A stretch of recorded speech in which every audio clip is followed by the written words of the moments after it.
coming hard. I'm gonna eat your ass like a pot of collard greens, baby. Whoa! Whoa! Whoa! Whoa! He got a bicycle. I'm gonna eat his ass. I'm here to get out with the big boys. It's handling the Big Johnson. From anal bleeding. What? Ladies and gentlemen, it is that time of the week again. Welcome to the Wrestling All Day podcast. And now, I know I've been slacking the last couple of weeks, and we didn't get one done a couple weeks ago. We didn't get one done on Thanksgiving as well. But again, I hope you guys had a happy Thanksgiving. I hope you guys enjoyed whatever it is that you guys ate that day. I hope you got to be with your loved ones. I hope you got to be with people you care about. And if you didn't and you wound up sitting in a corner in some dark room crying, that's okay too. You're allowed to do whatever you want. But again, I hope you guys had a wonderful Thanksgiving. Now, with that in mind, I do want to talk about what happened with the last episode. The Survivor Series episode where I covered some of the best and biggest moments in Survivor Series history. I almost said WWF. It's WWE. I'm having such a fucking mind melt right now. I tried to record it, and it sounded fine during recording. It sounded fine in post, but when I uploaded it, it was very choppy and grainy, and it doesn't sound good. So hopefully this episode doesn't do that, because the Survivor Series episode had to be pulled. So there's no point in me even re-recording it, because Survivor Series is long gone. But today, there's not really much that I'm going to be covering from any one set promotion. This is going to be like a kind of... There's just so much going on because, the world of wrestling, it's a revolving door. It's just constantly changing everything. The landscape's always getting changed. And every day there's something new happening, whether it's good or bad. Every day there's always something going down in the world of professional wrestling.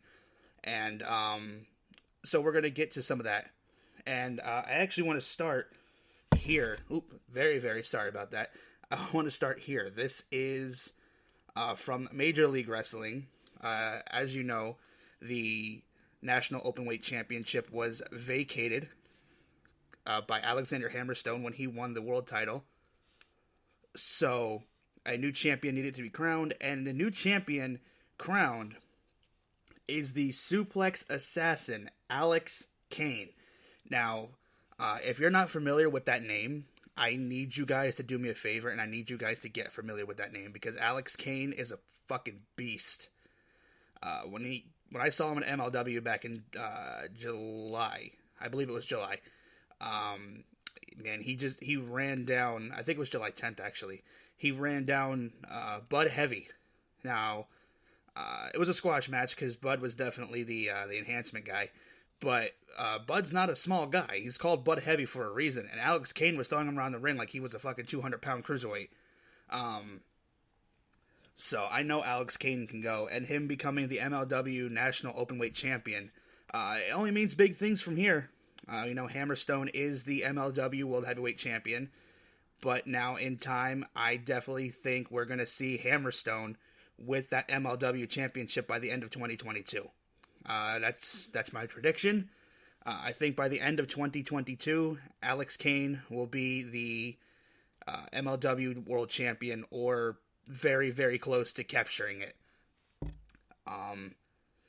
But also, this Sunday is NXT TakeOver War Games, and I don't know if they're calling it TakeOver, but I know they're calling it NXT War Games, and that is going to be I love War Games. I absolutely love War Games. So, the War Games match for the men, it's old school versus new school for NXT TakeOver. And again, I don't even know if they're calling it TakeOver. I have no idea what they're calling it. But it is going to be Carmelo Hayes, Grayson Waller, Braun Breaker, and Tony D'Angelo taking on Johnny Gargano, LA Knight, Pete Dunne, and Tommaso Ciampa. Now, LA Knight, I really wouldn't consider him. I mean, yeah, he was there before the relaunch, but I really wouldn't consider him to be old school NXT. But, yeah, you guys, do what you want. I would have rather seen Kyle O'Reilly in that, but he's got his own match at War Games because he's teaming up with Von Wagner to challenge for the NXT Tag Team Championships and try to take them off of Imperium. And for the women's side of things, for the War Games match, we have Raquel Gonzalez, Io Shirai, Cora Jade, Kaylee Ray taking on the Toxic Attraction and Dakota Kai. Now that is going to be inside the War Games. Dakota Kai, I believe this will be her second War Games, and I believe this will also be the second War Games for Raquel Gonzalez. Raquel Gonzalez won last year's War Games, so she's undefeated, if I'm not mistaken, in War Games. But definitely going to be two huge War Games matches that I'm excited to see. And speaking of things I'm excited to see, I want to talk about Randy Orton. Now, I'm not excited to see Randy Orton, but I'm excited to see what Randy Orton's going to do next, what record he's going to break next. Randy Orton is, within the last week, has broke 2 all-time records, which is absolutely fantastic. It's such an impressive accomplishment, and it just goes to show how long and how good Randy Orton is at his job. Randy Orton at Survivor Series set a record for the most pay-per-view matches ever. He got 1 up on Kane. He passed Kane, so if Kane comes back for 1 more pay-per-view or 2 more pay-per-views, he'll pass Randy Orton. But I really don't think that's going to be a thing anymore. I don't think Kane's going to be coming back for anything besides a Royal Rumble or something. But the thing is, Randy Orton, a lot of people don't appreciate the style that Randy Orton wrestles. I know they call him Rest Hold Randy. I understand that. I know there's a lot of people that don't appreciate what Randy Orton can really bring to the table. Randy Orton's not a bad wrestler. Does Randy Orton get boring every now and then? Yeah. But right now, this whole thing with him and Riddle, the RK Bro thing's probably one of the more entertaining things on Monday Night Raw. So props to him for that. And with Randy Orton on Raw, he actually also had this match he just had with Riddle, teaming up to take on the Dirty Dogs. I hate that name, by the way. He became the only superstar to have, I forgot who the hell he passed. But Randy Orton now holds the record for most Monday Night Raw matches ever. So the only thing that's really left for Randy Orton to do would be go to SmackDown, break that record, and go to the Hall of Fame. Randy Orton's, 14-time WWE champion, tag team champion multiple times, former United States champion. Even if he didn't hold it for a while, he was still a champion. There's just so many accomplishments. Randy Orton, when he does finally call it a career and hang up the boots, definitely a first ballot Hall of Famer. The thing is, I want to see that year. I don't know how you would pick a headliner out of it, but when John Cena, Brock Lesnar, Randy, and Ray are all completely done, I would love to see all 4 of them go into the same Hall of Fame class, because they kind of all debuted around that same time.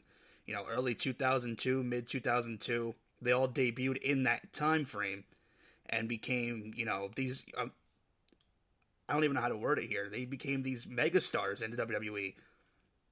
And some of them, such as John Cena and Brock, they transcended WWE and made their names elsewhere. John Cena's been making his name in Hollywood. Brock made his name in UFC before coming back to the WWE. I would just like to see those 4, the class of 2002, go into the Hall of Fame class, because we're coming up on 20 years of Brock Lesnar, 20 years of Randy Orton, 20 years of Rey Mysterio, 20 years of John Cena. Now, I don't know if they're all going to get their own thing. Hopefully they show up on The Rock. Hopefully they show up to their celebrations if they get one. But I would definitely love to see all 4 of those guys in the same Hall of Fame class. But how are you going to pick a headliner out of that? I mean, I think the obvious one would be John Cena. Out of all of that, I honestly think the obvious pick to be the headliner would be Cena. But that would be such a star-studded class, there would be no one set headliner, because all 4 of them would be the headliners. John Cena may have the final speech, but they would all be the headliners. But anyway, back to the task at hand here. I I do want to talk about a show that's coming up in, what is today? Today I said it's December 1st, 10 days. 10 days, PPW is putting on yet another show, and this one is called Open Season, Pennsylvania Premier Wrestling, by the way, for those who don't know what PPW is, check it out. And they're bringing in Jonah, also known as Jonah Rock, also known as Bronson Reed from NXT, and a couple of other names they announced for that card. Let me pull it up here real quick before I make a mistake and give you guys the wrong details. Okay, so we have Jonah. He will be taking on Moose, the current Impact World Champion. So the current Impact World Champion will be taking on Jonah. I guess he's just going by Jonah now and not Jonah Rock like he was before he came to WWE. But yeah, the former Bronson Reed will be at PPW. PCO will be there as well. PCO is going to be taking on Alpha Jr., the Wild Samoan Alpha's son. The Samoan Storm Alpha Jr. will be taking on PCO. And there was actually a really good line delivered by Alpha during one of his promos for the match. He was talking about PCO. And he said, December 11th, Frankenstein dies. And that just resonated with me because that got me hyped. I'm not a PCO guy. I've never been a PCO guy, even when he was a Quebecer. That's for you old school guys. But, yeah, I'm hyped for this match now because I know that PCO's, he can put his body on the line. And I seen Alpha at the last show beat the shit out of somebody. One of the guys from Primal Fear threw him into the crowd and absolutely fucking annihilated him with a chair. And multiple chairs. And, yeah, there's one thing I never want to do, and that's piss off a Samoan, especially Alpha. I'll never want to piss that man off. But he's going to be taking on PCO. We have Moose versus Jonah. Anthony Green, who was August Gray, I believe that's what his name was. Or Austin Gray, or I don't know what it was in NXT. I wasn't watching at the time. But he is going to be taking on KC Navarro. So I'm expecting a decent match there. KC always puts on a good show. And then the PPW Heavyweight Championship will be on the line. Bro Keller is going to defend his title against Facade. Facade, if you don't know who that is, the Neon Ninja, go check him out. At the anniversary show for PPW back in September, fucking crazy bastard grabs onto the rafters, because it's a small building. It's a training academy. It's a small building. He grabbed not like super small, but I'll show you guys the video. I'll put it up on my YouTube or whatever, and I'll show you guys. But he grabbed the rafters, which are like right above the ring, and he hung there and wound up doing, I believe it was a shooting star, or an attempt at it at least, and crashed down on top of JT Dunn. So I know that Facade is absolutely fucking psychotic. You wouldn't catch me up there doing that shit. But he's going to be taking on the PPW World Champion, Bro Keller. And if I'm not mistaken, this will be Bro's third defense. He defended against Encore. He defended against Joey Martinez. And now he's going to be defending it against Facade. That's the matches that I know. But there's going to be other stars there as well. Davey Richards is going to be there. Like I said, Anthony Green's going to be there. The No Limits champion is going to be there. The television champion, Fox Vineyard, is going to be there. Looks like South Philly's finest are going to be there. And of course, rightfully so, the PPW Tag Team Champions. But I believe that's all the matches for that card. I could be wrong. Oh, and I exactly, like always, I was. Bull Hightower will be issuing an open challenge. And by the way, this is going to be on Fight TV. So check it out. You guys won't be able to miss me. I'll have the SPF Gabagools shirt on. I know it's not Halloween anymore, but I don't give a shit. That's a cool shirt. You guys can't miss me. I'll be sitting front row for that. So make sure you check it out. It'll be on Fight TV. I can't say when it'll be on Fight TV, but I know it's being filmed December 11th. If you're in Broadheadsville, Pennsylvania, or if you're in the northeastern PA area, come check this show out. Come check out PPW. You're going to see some fantastic wrestling. You're going to see some awesome fucking people. And it's always a good time at PPW. So, and no, they didn't pay me to say that either. But that is that. That is going to be December 11th. I'll be there for that. I'm just excited because, you know, it's an event I'm going to. But on top of everything, I do want to congratulate. I'm very, very, very behind on this. I know. I do want to congratulate Hangman Adam Page on becoming the new AEW World Champion back at Full Gear. Very, very behind. I'm aware. I wanted to do the AEW review episode a couple weeks ago. Never got a chance to do it. We didn't do one last week because of Thanksgiving. So today, I'm going to give Hangman his flowers. And here's my question. Now, they talk about the 4 pillars of AEW. And those 4 pillars are Darby Allin, MJF, Sammy Guevara, and Jungle Boy. One of those things does not belong there. And I don't give a fuck how over his theme song is with the crowd. Jungle Boy is not a pillar. If you want to consider somebody to be a pillar of AEW, somebody who's been there holding the fucking foundation of AEW up, Hangman Page, and I don't even like the guy. Hangman Page was literally in the first World Championship match against Chris Jericho. Hangman Page, he took what? 2 months off to go home and be with his newborn baby. He's been on the road ever since. He's, you know, through the pandemic, through all this shit, he's been on the road with AEW. When they were working Daly's place and when they were traveling all over the place, he was there. But Jungle Boy is a pillar and Hangman's not? That doesn't sit right with me. And I know a lot of people will be like, well, he's, you know, I guess he's Kenny Omega's buddy. He's one of the elite before, you know. I don't know. I really feel like Hangman got shafted when they put Jungle Boy as a fucking pillar. The guy who with the nappy-ass haircut who rides on a dinosaur's shoulders. Get the fuck out of here. You ain't no pillar. So, yeah, like I said, I don't care how over Jungle Boy's theme song is. He is not the pillar, the 4th pillar of AEW. No way in hell. Because you got to think, look at these guys who are considered the pillars of AEW. Darby Allin, former TNT champion. Sammy Guevara, current TNT champion. MJF, diamond ring holding whatever the fuck you want to call him.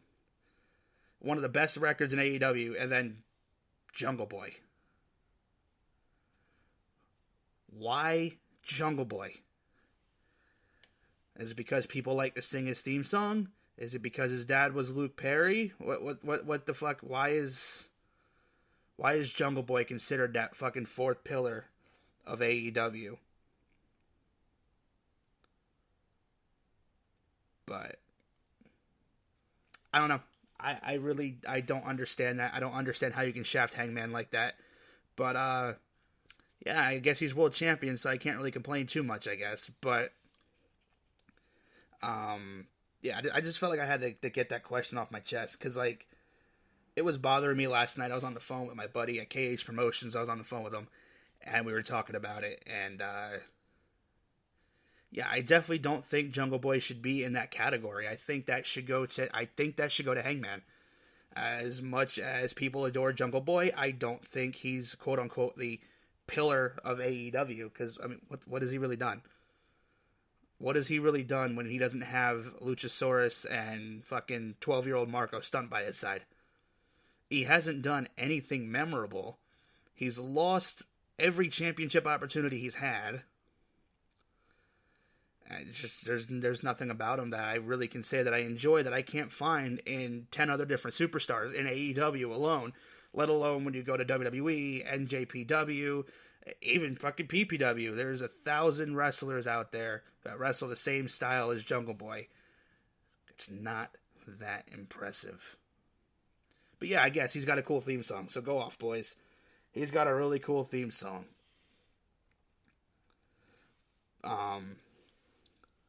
So yeah, the whole thing with AEW, like I said, I'm not a big AEW guy. Hell, I'm not even a big WWE guy anymore. I really don't watch this shit that much. Like, I watched the last 2 episodes of Raw, and that was the first time I watched back-to-back Raws in probably like 10 years. a lot of people said that Raw was pretty bad. The only like down part of Raw that I didn't like was the women's tag team match. I thought that match sucked. I thought almost every single person in that match sucked. So that was really my only downside of Raw. You know, the Miz and Maurice were back. And we're going to be getting the Miz and Edge, I'm assuming, probably for WWE Day 1. And if not at WWE Day 1, hopefully Royal Rumble. But I'm hoping, because Edge said that he's not going to be doing this much longer, I'm hoping that before Edge does decide to finally retire on his own terms, we get one match between him and AJ Styles. And I hope that match comes at WrestleMania 38 in Dallas. That is a match I've been wanting to see for so fucking long. And when Edge came back at the Royal Rumble in 2020, I was so hyped because the first person he went after was AJ Styles. Like, I really want to see that match so fucking bad. And if we can get it at a WrestleMania, that'll just make it even better. But yeah, the Miz is back, Maurice is back, so I'm assuming down the line we're going to be seeing Beth Phoenix take a step away from the commentary table in NXT just for maybe a one-off. But to get that mixed tag team match, the Miz and Maurice versus Beth Phoenix and Edge, hell, I'm down for that. Beth Phoenix and Maurice both kind of debuted in that same time frame, 2007, 2008-ish, in the WWE, and then yeah, I'd pay to see that mixed tag team match. And then, you know, I know Beth Phoenix is like, she's not like the greatest of all time, but she's a good wrestler. Maurice, I really haven't seen Maurice wrestle much since, you know, I think she had one match since she came back by the Miz's side. She had one match at WrestleMania. I don't even think she really did much in that match anyway. But I think it'll be a good program. I think there's a good story there between the Miz and Edge. So if they bring Beth Phoenix to get involved, I can definitely see some good TV being made there. But time will tell. Time indeed will tell. So back to the whole thing about the WWE. I talked about it on the last episode, the release special, touching on some of these releases. Actually, before I do that, Big Swole, speaking of releases, Big Swole and AEW have mutually agreed to part ways. Big Swole is no longer contracted to AEW. So that's that. I don't honestly think Swole was ever going to thrive in AEW. And it's not a knock on Swole at all. That's not a knock on Big Swole at all. I just don't think AEW is a place where she's going to thrive the way a lot of people are pulling for her to. She might have a better chance in Impact. It'll be a smaller audience, but she'll have a better chance at becoming something bigger. Because in AEW, their roster's already so bloated. And especially if they start signing these, you know, these released WWE talents and these released ROH talents,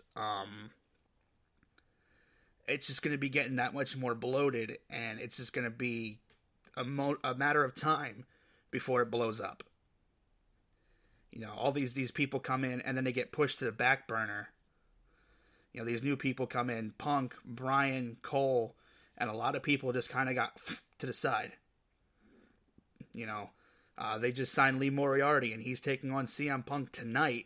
I believe it's tonight. Don't quote me on that. And Punk's going to be extending his record to 8-0 most likely. I highly doubt they're going to let Lee Moriarty pick up the W on Punk on a random episode of Dynamite. Punk's not losing until at least the pay-per-view. And, yeah, so that's my thing. You know, Punk complained about coming in and these guys coming around beating everybody, and then he goes and beats everybody. Everybody, you know, they say, let it play out, because it's working wonders for Hobbs. You know, it's working wonders for Matt Sydal. It's working wonders for QT Marshall. But QT Marshall fucking sucks anyway. But we are getting a heel Daniel Bryan, so, I mean, that's a start. We got heel Daniel Bryan in the face of Hangman Page. And, of course, we know Kenny Omega is out. Kenny Omega's been dealing with injury for God knows how fucking long now. And is finally going to take some time off, heal up, I don't expect him back for at least 6 months to a year. A lot of people are like, oh, well, he can come back in 4 months. Let the man rest. Let that fucking man rest. I may not be a Kenny Omega guy, but God, I don't want to see him break his fucking neck. I don't want to see him break his fucking shoulder. I don't want to see him break anything. I don't want to see him fucking dislocate a disc in his back and then be fucked. You know, I don't want to see this guy risking an injury just because people want to see him wrestle. And I get a lot of people like Kenny Omega.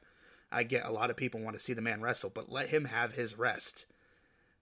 You can't keep pushing these people when they're fucking dealing with injury. So, Kenny, take as much time off as you need. And when you come back, maybe I'll cheer for you. I doubt it. But still, take as much time off as you need. If anything, you fucking deserved it. And that's pretty, you know, he's been champion for, I think it was 341 days. And I'm pretty sure for almost that entire run, he was working through injuries. So yeah, I think it's well deserved that he gets to take some time off and rehab himself. Speaking of rehab, Jon Moxley, how are you doing? You know, there's things going around, floating around, and this is something I personally don't care about, and really nobody else should either because it's nobody's business. People are saying that, I guess Meltzer put it out, I don't fucking know who put it out, saying that WWE paid, or WWE may have paid for Jon Moxley's rehab. At this point, it doesn't matter who paid for the man's rehab. Like, I don't care who paid for his rehab. He got the help that he needs, and hopefully when he comes out, he won't be an alcoholic anymore. So, that's that. But people are taking, you know, this man's demons and making it an AEW versus WWE thing. And they did the same thing when Brody Lee died. They made it an AEW versus WWE thing. Like, things like this, somebody dying, somebody battling their personal demons, it's not something, one, the fans should give a shit about. It's personal to their families and their friends only. You know, Tony Khan, I guess he got the okay from Moxley to post it, but it's nobody else's business. You know, all the experts want to step in. You know, everybody wants to have their AEW versus WWE pissing match. It's nobody's business what happens. This man's battling his demons, and all you guys can care about is fucking fighting with amongst each other. When you should be supporting this man, whether you're a WWE fan, you liked him as Dean Ambrose, or whether you're an AEW fan, you like him as Jon Moxley. You should be supporting this man and being thankful that he's going to get the help that he needs to come back home to his daughter and be a father and be a husband and not be a drunk.